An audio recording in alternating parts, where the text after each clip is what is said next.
Livia, tu m'as emmené à Jette. Qu'est-ce qui se passe à Jette? Bien, à Jette, il y a une nouvelle ligne de tram qui a été ouverte récemment. Là, Le tram neuf. Le tram neuf, oui. Et donc, c'est une nouvelle connexion entre le centre-ville, entre Simonis et le haut de Jette, Luzette, et ensuite qui ira plus loin vers les ailes plus tard. C'est un projet de 4 km. Oui. C'est un peu long, non? long à pied, oui, mais en tram, on y est rapidement. C'est quelques arrêts. Et c'est des arrêts qui s'égrènent depuis le centre-ville avec des arrêts plus proches les uns des autres dans la partie plus dense et puis qui s'éloignent un petit peu dans les parties un peu plus ouvertes, comme ici, près de sur l'avenue de l'Exposition. Mais moi, je disais pas que c'était grand c'était grand pour toi, pour un projet à mener en fait. Ah oui, c'est un projet sur lequel je pense qu'on a travaillé 10 ans sur ce projet. Mais c'est habituel dans ton job oui. de faire des projets si grands? Bah, c'est un grand projet, ça c'est sûr. Donc, tous les projets ne sont en effet pas aussi grands, mais oui, ce sont des projets importants pour Bruxelles. Je pense qu'il y a de grands projets actuellement de nouvelles lignes de tram. Enfin, ça c'est une ligne de tram complète. Et puis ensuite, il y a la ligne aussi sur le boulevard de la Houlu qui a été prolongée, le tram 8, l'ancien 94. Mais explique-moi un peu ton parcours. Comment est-ce que tu en arrives à imaginer le tram 9? D'où viens-tu? Comment est-ce que... C'est quoi ton parcours en fait? Tu as fait tes études où? J'ai fait mes études d'architecture à Gand. Oui, donc tu es architecte. Je suis architecte à la base. Est-ce que tu fais de l'architecture? Oui, je fais de l'architecture, mais je fais plutôt de l'architecture de l'espace public, de l'infrastructure. Donc je pense que c'est une matière qui, l'espace public et l'infra, c'était des matières qu'on avait laissées aux ingénieurs entièrement. Et je pense qu'aujourd'hui, il y a une vraie prise de conscience que des architectes, des paysagistes travaillent ensemble avec des ingénieurs pour développer ce genre d'espace, l'espace public, pour en faire des espaces conviviaux pour la ville d'aujourd'hui. Et tu te caractérises comment? Comme architecte, comme urbaniste, comme paysagiste? Justement, c'est un peu entre les deux, voilà, justement, c'est ça. J'ai fait l'architecture, j'ai fait aussi des études spécialisées en patrimoine, et puis j'ai fait une spécialisation, un master en urbanisme à Barcelone. J'avais visité Barcelone dans les années 90, j'étais émerveillée par ce qui s'était passé là, et j'ai fait un master supplémentaire avec Manuel de Soler Morales, justement pour voir comment ils avaient fait pour changer la ville de Barcelone à ce moment-là. Et je me dis, il faut qu'on fasse aussi bien ici, à Bruxelles, en Belgique, sur d'autres projets. Pourquoi est-ce que l'urbanisme t'intéresse plus que l'architecture, la construction d'un simple bâtiment? Je dirais, j'aime les beaux bâtiments, j'aime la belle architecture.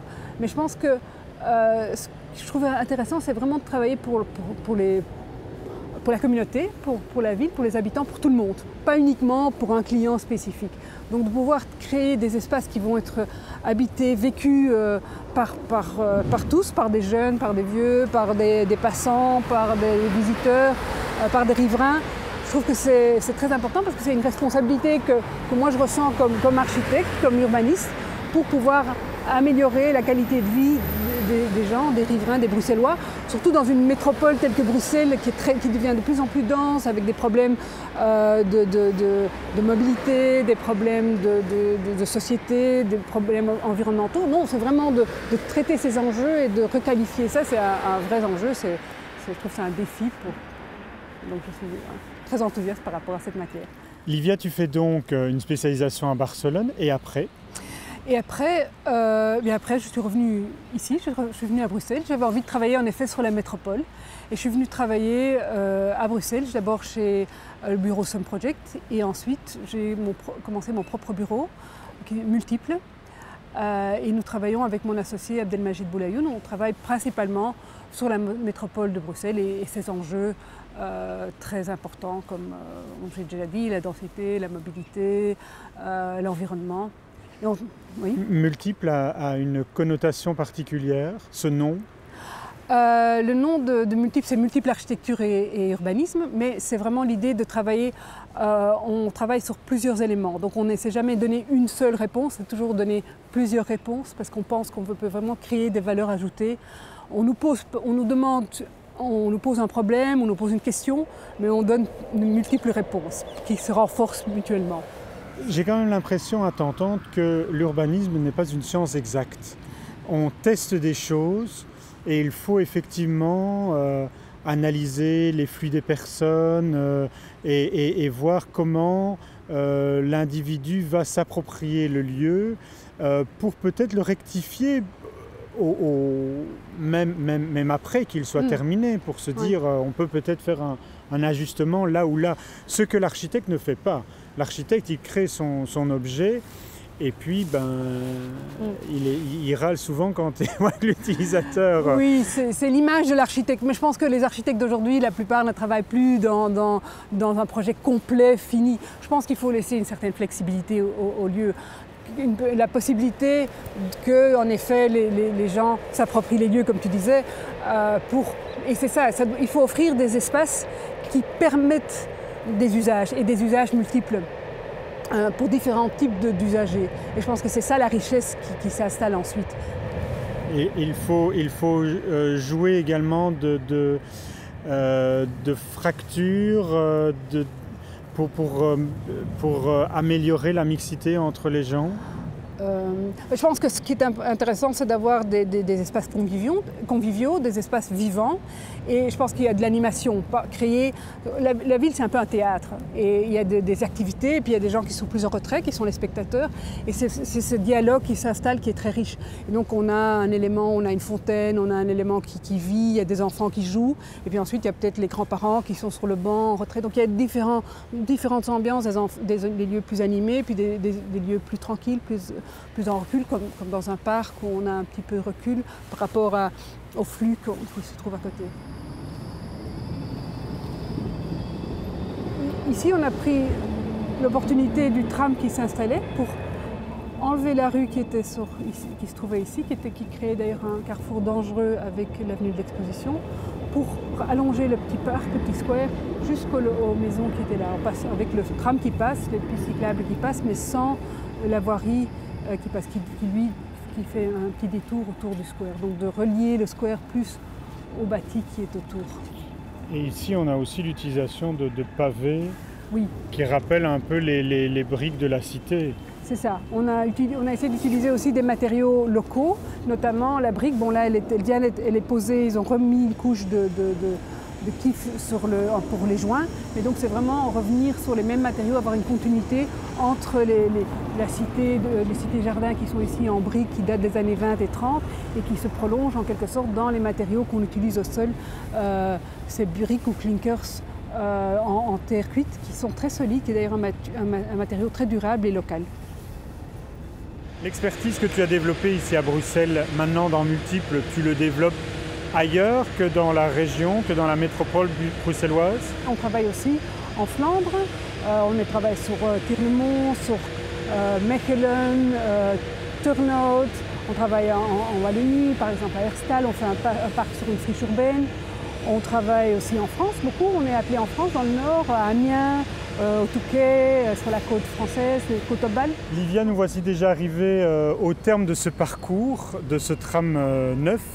Nous sommes à la place Reina Street, appelée Place du Miroir. Pourquoi est-ce que ça s'appelle Place du Miroir? Il y avait un café anciennement qui s'appelait le Miroir. Il a réussi son coup, il n'est plus là. Non, il n'est plus là. Tout s'appelle Miroir ici en tout cas. Tu parlais il y a quelques instants de l'image que l'on a d'un architecte. Quelle est l'image que l'on a d'un d'une urbaniste pour toi? Oh, je ne sais pas l'image qu'on a, c'est à toi de le dire.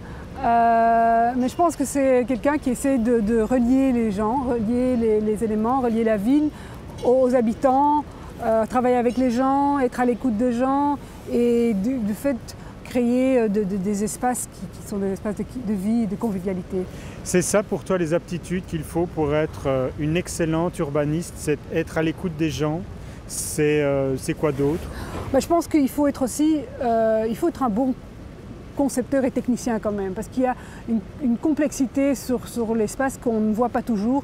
Par exemple, on a parlé de l'infrastructure, on a du tram, on a aussi parlé des arbres. Mais par exemple, on a fait tout un travail sur le maintien des arbres sur l'avenue Jet. Oui. Et pour nous, c'était très important de les maintenir. On a eu d'ailleurs l'appui des habitants qui eux aussi étaient... Les habitants adorent les arbres. Hein. Oui, mais ils ont raison. Ils ne t'ont pas dit qu'il n'y avait pas assez d'arbres sur cette place? On a planté des arbres et ils doivent encore grandir. Vous voyez qu'ils sont encore très petits, mais on a dû combiner des arbres sur une place de marché avec un marché très dense. C'était vraiment les implanter de façon très précise pour justement avoir des arbres. Après, ils doivent un peu pousser pour se développer. Il faut aussi qu'on comprenne qu'on ne met pas des arbres n'importe où. Non. Qu'il y a différents usages pour des choses et donc il faut les choisir aussi. Il faut combiner les éléments et donc il faut travailler sur où les implanter, comment les implanter. Il faut expliquer les choses aux gens. Je pense que les gens comprennent quand on leur explique le pourquoi et après parfois il y a des avis, ils donnent de bonnes raisons d'en rajouter ou autre chose. Et justement sur l'avenue de Jette, on les a maintenus et on a appliqué une méthode très spécifique qu'on a développée avec des techniciens, avec des aspirateurs de terre pour pouvoir intervenir, placer les rails de tram entre les racines des arbres sans abîmer les racines. Donc c'était avec un grand aspirateur, on aspirait la terre et ensuite on plaçait les fondations et ensuite on remettait la terre. Et tout ça devait se faire en déant les 2 jours pour ne pas que les racines restent à l'air libre. Et on espère que les racines ne vont pas bouger les rails du tram? Non, ils sont protégés, on met des protections entre les deux, oui. D'accord, très bien. Eh bien, Livia, je te remercie pour cette petite balade qui était fort bien sympathique sur une journée très très belle et ensoleillée. On se retrouvera, je suis certain, pour de nouveaux projets. J'espère bien. Oui, avec plaisir. Mais bien sûr. Merci beaucoup. Merci. Salut Livia.